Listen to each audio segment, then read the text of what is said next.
This is Portside Perspectives, exploring the yacht economy. All right. Hello, everybody, and welcome back to Portside Perspectives. I'm here today with Max and Elizabeth Shaw, and they are brokers you said mainly in charters, though, right? No, in sales. Okay. I'm sorry. I must have been mistaken, but why don't we get into it? Why don't you tell us a little bit about who you are and what you do? Yeah, certainly. We're yacht brokers at a company called Yacht Sales West in British Columbia. But our particular focus is helping people that want to go cruising. They want to buy a boat, a sailboat, or a powerboat somewhere in the world and go and do an extended cruise. And we kind of got into that because we did a similar trip several years ago, and we left with our family and cruised around the Pacific. And we realized there was people out there that were looking to have a buyer's representative, a buyer's broker, and help them through that process of understanding their requirements, finding that right boat, and then guiding them through that sales process. Right. So tell me, how did you even get into this? What's your origin story? Where'd you come from? What brought you into this world, and how did you get to where you are now? Pretty untraditional approach to it. Liz and I were in the military for 23 years in the Canadian Air Force. So we traveled all over. And then I was on exchange with the Royal Navy for 3 years, and Liz started sailing there with the Royal Navy. And I started tagging along on some of these events and started to realize that I thought sailing was for old men in blue blazers. I had zero interest in going and sailing. But I tagged along on some of them and realized that I actually really enjoyed it. As we moved back to Canada, we started doing more and more sailing, racing, and then teaching. And at one point, I actually ran the military sail training program on the East Coast. And then in 2012, we realized we needed a different adventure. And we retired from the military and we went sailing. Our kids were 6 and 8. And by the time we got back, 36,000 miles later, so that's about a circumnavigation and a half worth of miles. The kids were 16, 14, and 6. Right. So we went around the Pacific over 7.5 years, and we started a small company called Fluenta Marine Services, helping people get started on their own boats, doing training, doing presentations. Liz does lots of seminars on offshore cruising, women on the water events, things like that. Do you still run? Is that business still operational? Technically, but our main focus now, is Liz doing the education piece, and then I now support Yacht Sales West. Well, we both support Yacht Sales West as yacht brokers. So we're balancing the training side with the brokerage side and the new boat sales, but very much focusing on it from helping people get started to go and do their own adventures. Obviously, any other yacht broker, we also list boats locally, but there's lots of companies that do that. Our particular focus is that buyer's broker role because we understand it. We've been through it. We've done, I think I sent you a copy of our map of all the little boats we've done all over the world, whether it's the Caribbean or the Pacific. We've been through that. We know how stressful it can be to do that, once in a lifetime purchase. And head out for what's a once in a lifetime generally activity, and doing it as a family. We understand those family stresses as well, and we can kind of guide people through that. Did you document that experience while you were out with your family sailing for that amount of time? And did you was it posted on Facebook or YouTube or anything like that? Yeah, we kind of predated the whole YouTube craze. Or the vlogging on YouTube. So we had a blog, old school, photos and words. So that's SV Fluenta at Blogspot, it comes up on Google. We didn't really do the blog as a business. Some folks now start YouTubing because they think that's how they're going to fund their trip. Really, it was just a blog to share with family and friends our activities.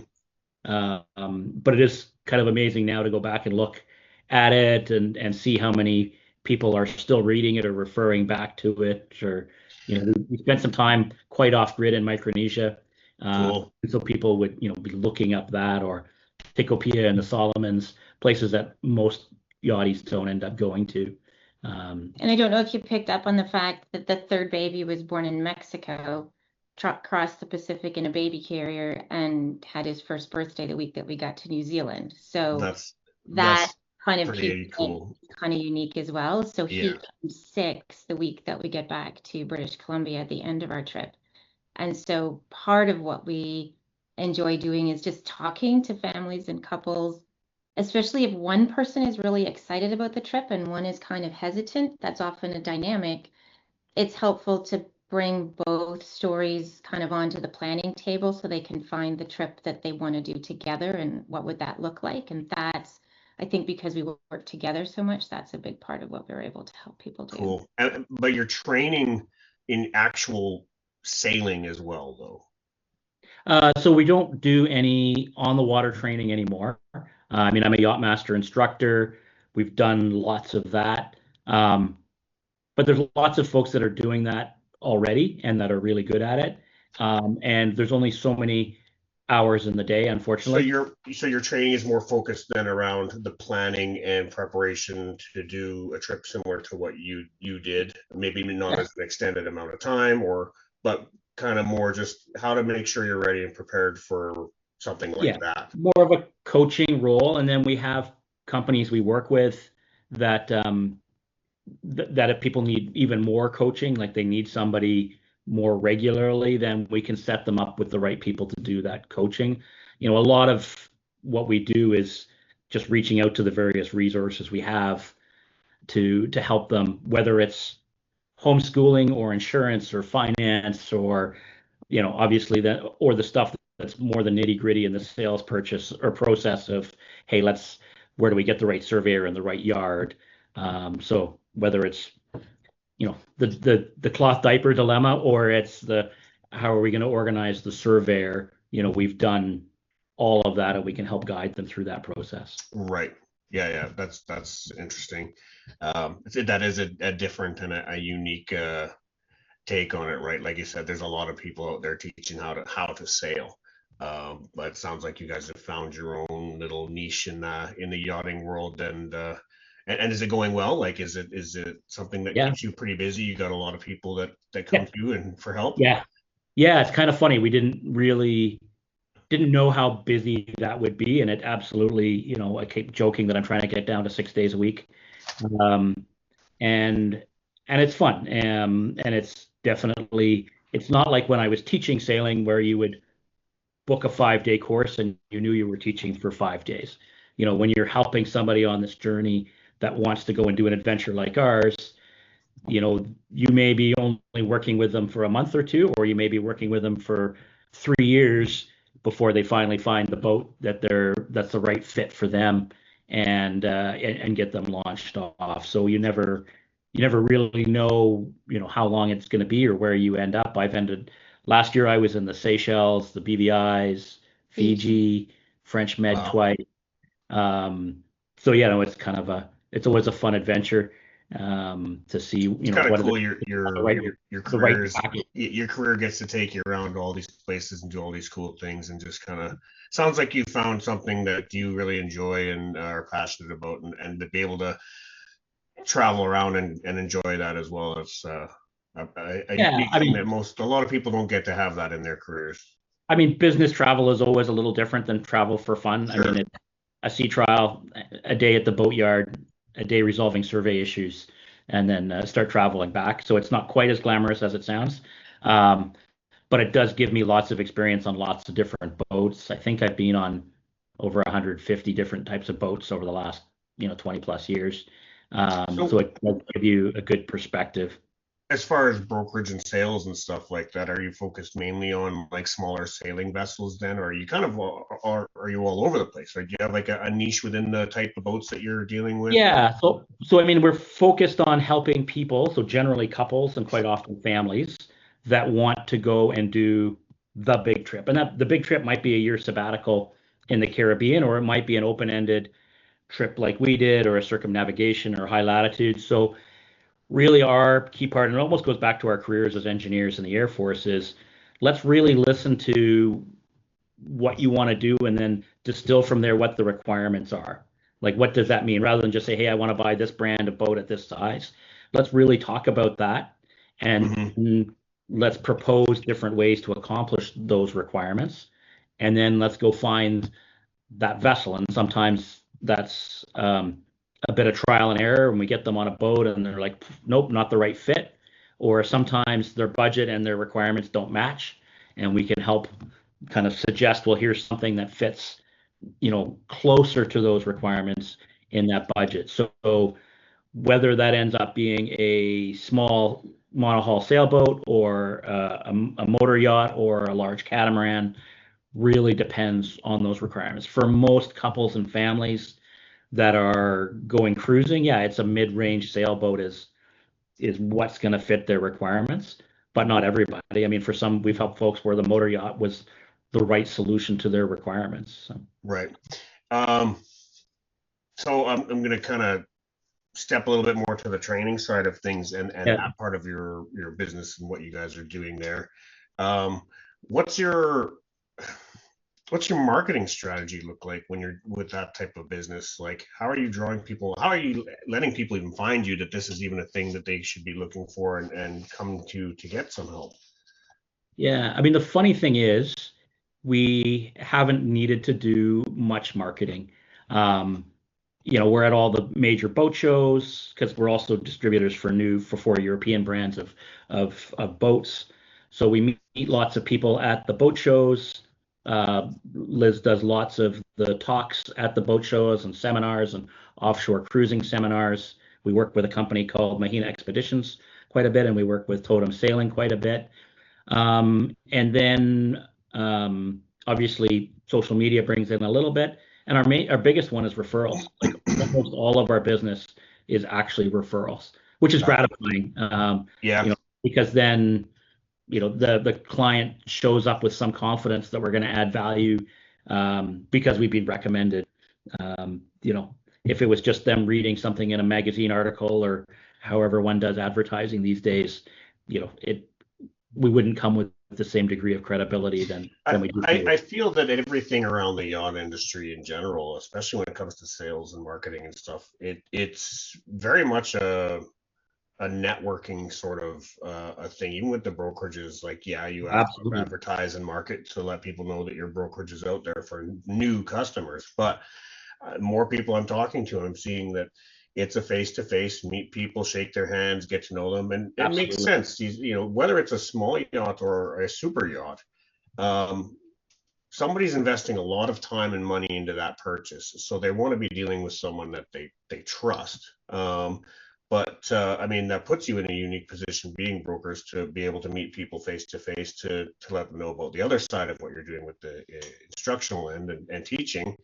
But yeah, I mean, it's becoming very apparent to me that this is a very network-based, face-to-face kind of a world, right? And there's so many places that there's so many. If you go online, there's so many horror stories of boat purchases gone wrong, and their life dream shattered. So it's so important for us, especially coming from an engineering background. A lot of this is risk mitigation. So with the purchase side of the boat, one of the biggest risk mitigations, for instance, is getting the right surveyor. Well, it's an mostly unregulated industry. So, goes back to referrals. We won't use a surveyor that hasn't been referred to us by somebody credible. And it just goes back to showing that, you can't just look stuff up online because somebody's got a really good website or they got a bunch of 5-star reviews on Google. We want to know that that they're credible and they're going to support our client really well. Right. And the nice thing with this business is it's very low volume. It's not like we're selling a boat a day. We're not selling shoes where it's, if a few deals don't go quite right, then it's okay. Every single deal's got to go well. But because it's low volume, we have the luxury of the time to really work with those clients to make sure we've got all those resources marshaled for them. Yeah, you look like you had something to contribute there, Liz. I was going to say that's been the fun thing of doing these transactions all over the world now is having a network of people in all these different faraway locations that, like Max had a deal a couple of years ago where the boat was in New Zealand, the buyers were from one country living in another, wanted it to be delivered to a third, the seller in a different place again. And he's got people in all those locations that he can turn to and trust, so that even though we're not there physically ahead of time, you've got that personal recommendation, like you said, and it's just a fabric that stretches all over the globe now. Neat to see it Right, develop. right. I mean, and not every broker or brokerage even. I know that it happens internationally. Obviously, you're case positive of that, but I've already spoken to a couple other brokers that they pretty well focus in their local area, and they know that's fine too. I get that as well, but I mean, they're going to face different challenges in in what they're doing compared to what you're doing. So that being said, what are some of the challenges that you're, like, the bigger challenges that you face within this? Yeah, I mean, a lot of it, the economic instability in the last year has caused hesitation for people. They still have the dream to go do the big trip, but maybe they have, well, most people have their savings in the market.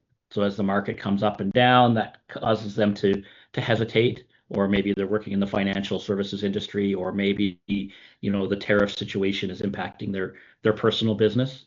So that has caused some folks to hesitate. Um, you know, Part of all of these projects, it's the less glamorous side, is to have a really good understanding of the tax and tariff liabilities. Again, going back to our project management background, we want to make sure that we understand the whole project. I always joke that the purchase of the boat is just one line item. It's a really big line item, but we need to understand all those other costs and implications. So, as the tariff situation evolves, it's important that we can make sure the client understands what the implications are and what mitigations we have around those, whether it's a geographic limitation, or we have attorneys we work with to do different flagging requirements. So and Yeah, that's I'm to actually hoping stay to up on speak top to of what's current, and make sure we can advise our clients yeah, of the right approach. And sometimes it gets outside of our, we're very careful to understand where our limitations are too. So that's why for our U.S. client, we have a U.S. Marine attorney we work with who understands that stuff really well. If they right, want to put their boat in charter,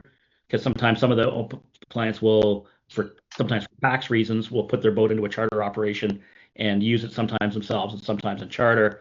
Say, hey, that's great. I can give you the high level of that, but once you're really ready to execute, here's a CPA whose right. focus is, Yeah. the Section 129 stuff. Before we started recording, we were talking about how expansive and broad the whole yacht economy, and I call it an economy because it is an industry, but it's an economy.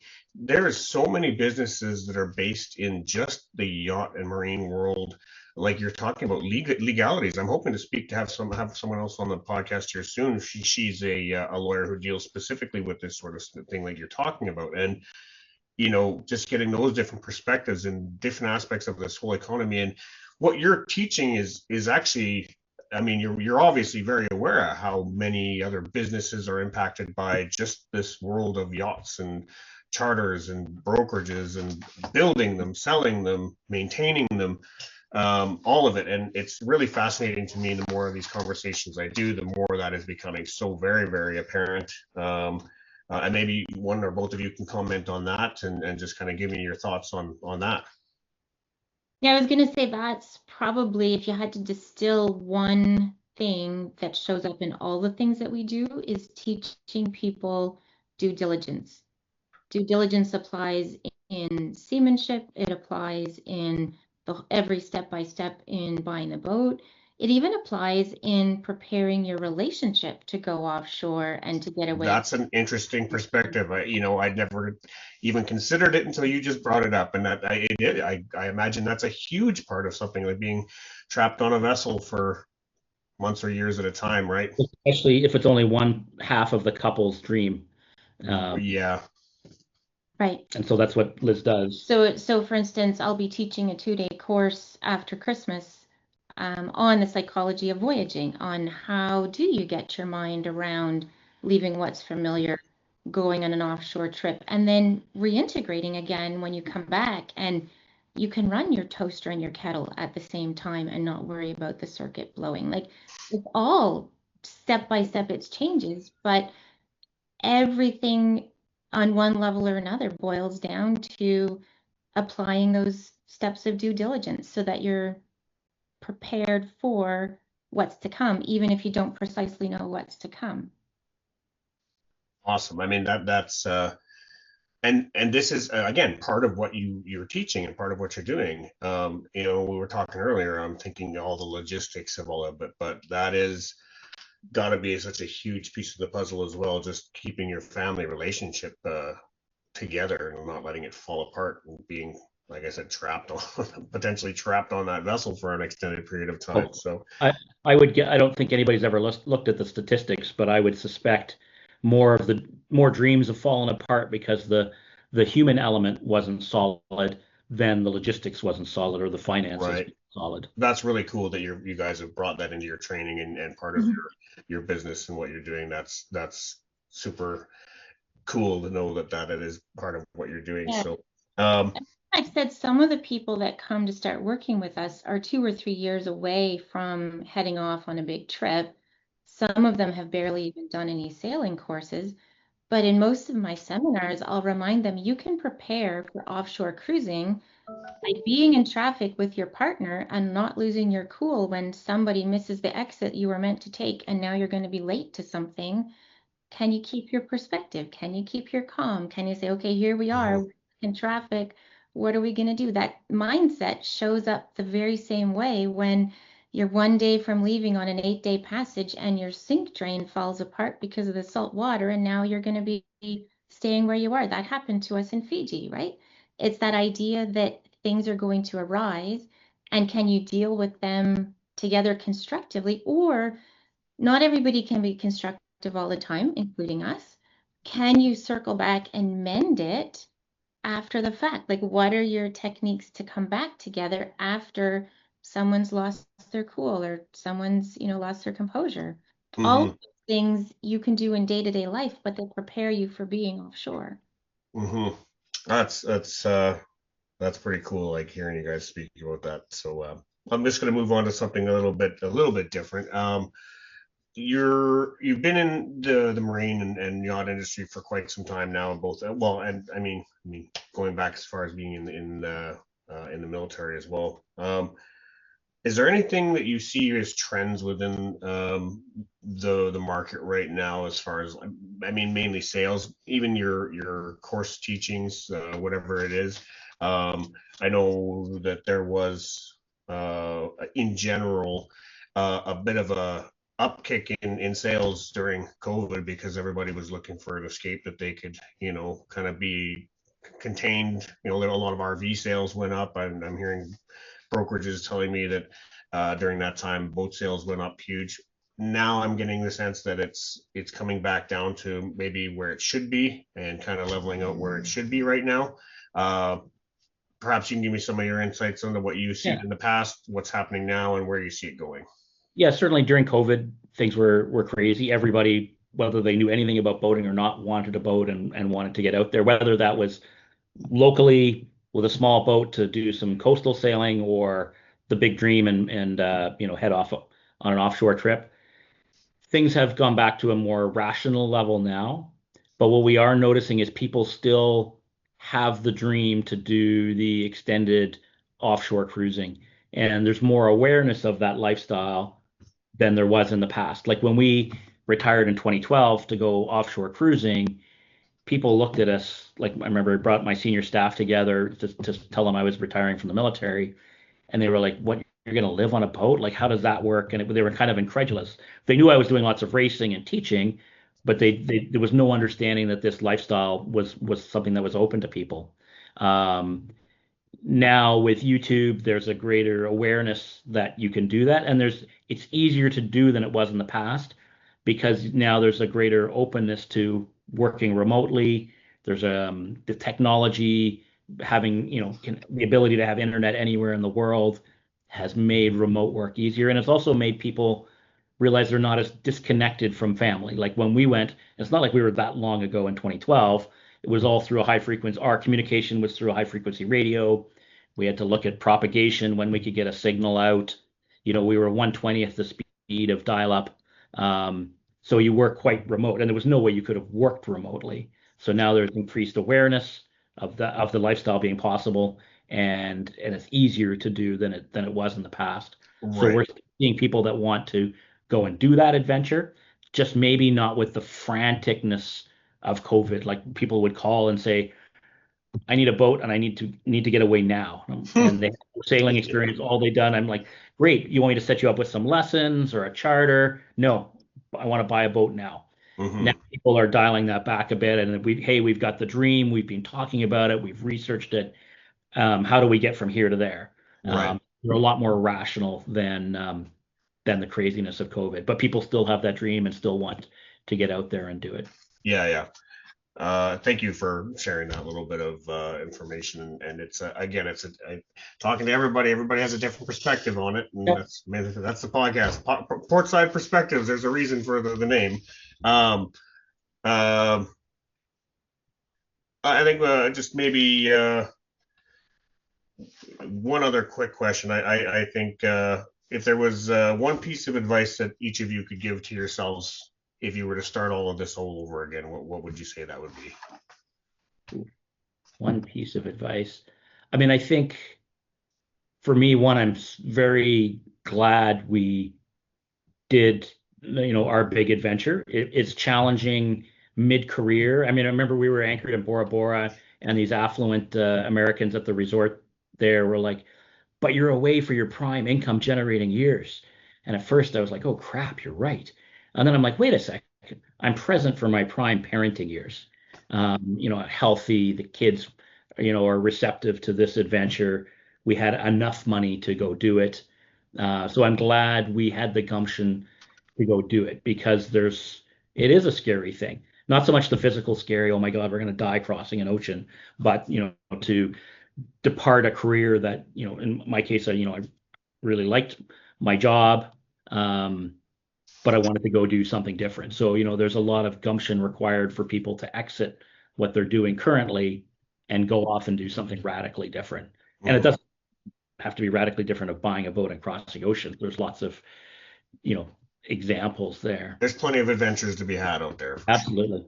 Yeah. And I was going to say, I don't think this is a piece of advice that I wish I had had years ago. It's more, what do I feel that we did do that I'm glad that we did? And what we did do was listen to that small voice that said, pivot, do something different. This is not why you're here. Right. And we did that. And that's really my advice to other people, is it may not be a 7-year cross the Pacific with a baby, leave home in a sailboat adventure, but if there's something calling to them to shift, then listen and make the shift. That's my advice.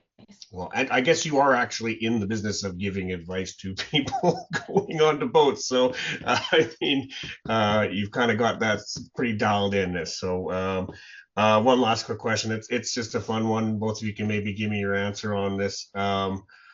Of all the places that you had traveled around and all the places that you had been, what would you say is your favorite? What was your favorite place to go when you were on your adventure?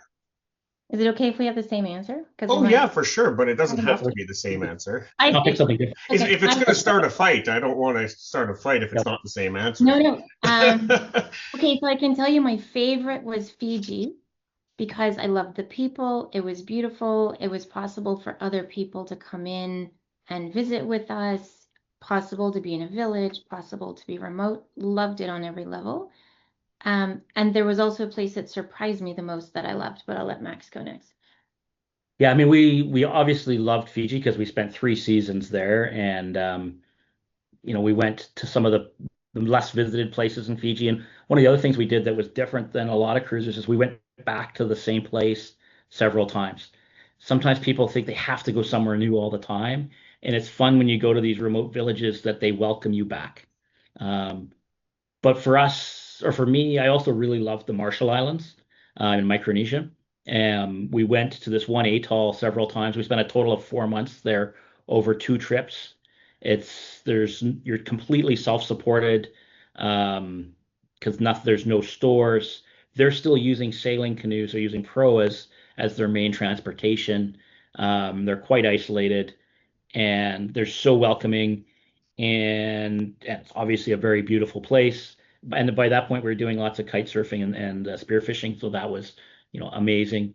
Um, and just having that variety to be able to be in some completely remote anchorage, no other boats around for months at a time, or then we'd move up to one of the villages and spend time, immersed into the village life. And the nice thing with a boat is you can dial that up or down as much as you want, as opposed to land travel where you get pretty committed if you're stuck in the village. Right.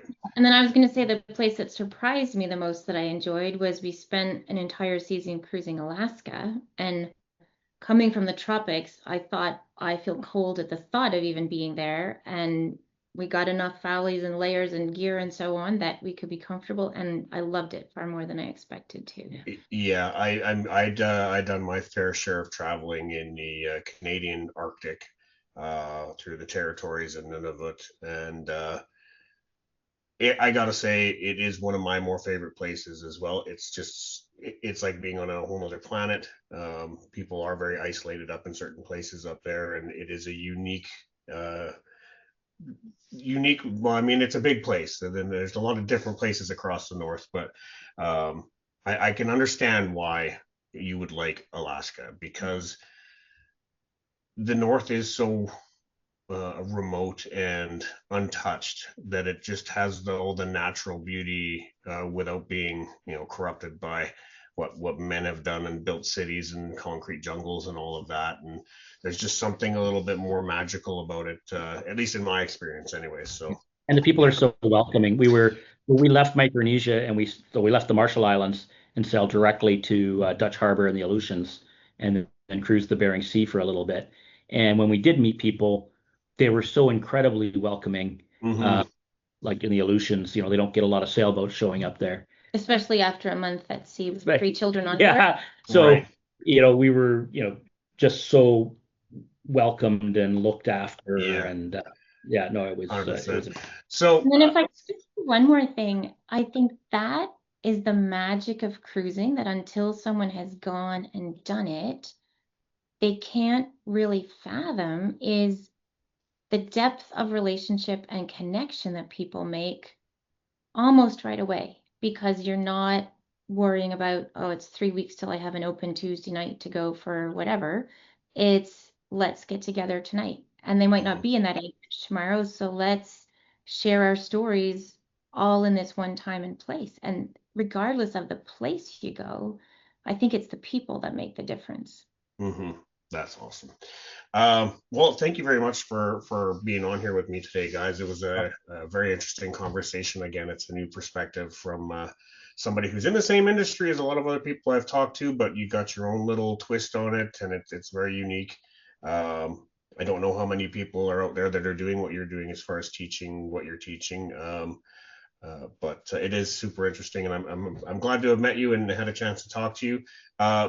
Would you like to share any of your socials or like your YouTube channel to share people? Well, we're not YouTube stars, so that one's easier. We do, if you Google SV Fluenta, so for sailing vessel Fluenta, that's where our blog is. We do a little bit of stuff on Instagram. We're Fluenta Sailing on Instagram, and we kind of keep busy enough looking after our clients to not have a lot of time to spend trying to keep the social media side going, but we put a bit of stuff out there. Right. Fair enough.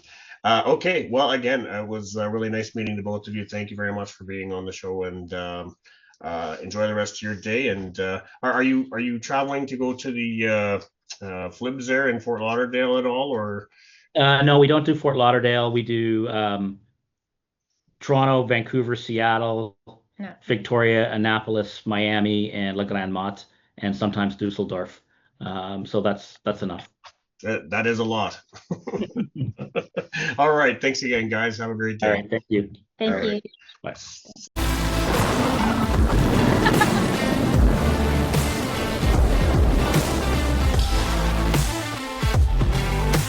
Thanks for sailing with us.